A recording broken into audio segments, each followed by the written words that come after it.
জয়গুরু। শ্রী শ্রী ঠাকুরের শ্রীহস্তলিখিত সত্যানুসরণ থেকে পাঠ করছি।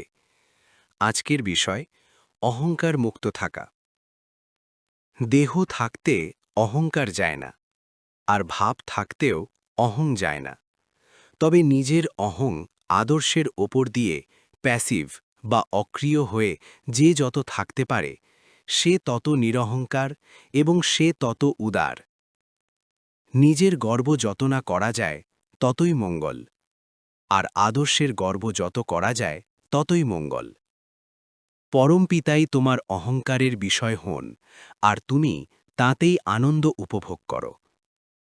অসৎ আদর্শে তোমার অহংকার ন্যস্ত করো না, তাহলে তোমার অহংকার আরও কঠিন হবে।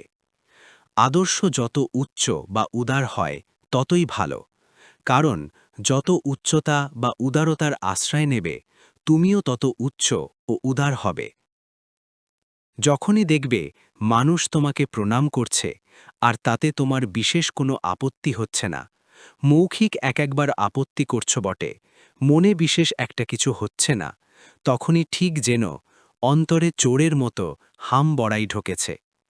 তুমি যত শীঘ্র পারো সাবধান হও, নতুবা নিশ্চয়ই অধঃপাতে যাবে।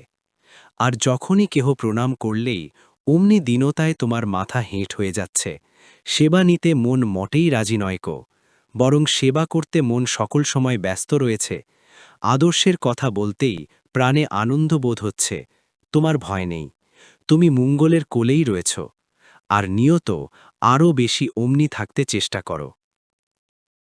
অহংকার মুক্ত থাকা বিষয়ক আজকের সত্যানুসরণ পাঠ এখানেই শেষ হল। জয় গুরু।